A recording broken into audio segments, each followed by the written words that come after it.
Sementara itu, Kapolda Aceh Irjen Pol Dr. Andes Rio S. Jambak melantik dan mengambil sumpah sebanyak 217 Bintara Polri perbatasan tahun anggaran 2019 yang telah menyelesaikan pendidikan Bintara di SPN Selawah Sare, Aceh Besar.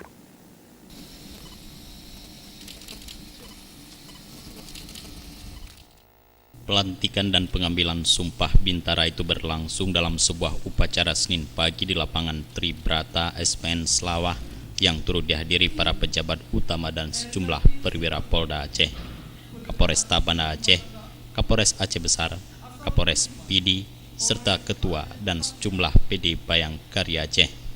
Selain itu juga turut hadir dan Rindam IM, Bupati Pidia Jaya dan mewakili Bupati Aceh Besar serta tokoh agama dan masyarakat. Kapolda dalam kesempatan ini juga menyerahkan medali dan piagam penghargaan kepada 3 bintara yang berprestasi.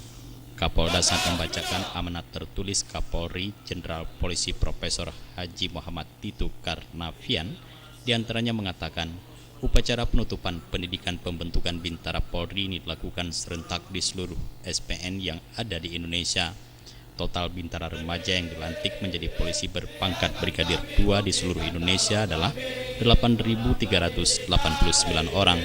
Dari para siswa yang hadir, 7.992 pria dan 398 wanita yang telah menyelesaikan pendidikan pembentukan selama 7 bulan. Menurutnya pelantikan ini merupakan langkah awal sebagai anggota Polri. Ke depan masih banyak tantangan yang akan dihadapi dalam pengabdian bagi negara dan pengayom bagi masyarakat. Seusai upacara diwarnai pembacaan Asmaul Husna dan atraksi lainnya yang diperagakan oleh para bintara yang baru saja dilantik dan diambil sumpah tersebut. Beri aplaus kepada mereka. Tim Liputan Aceh TV.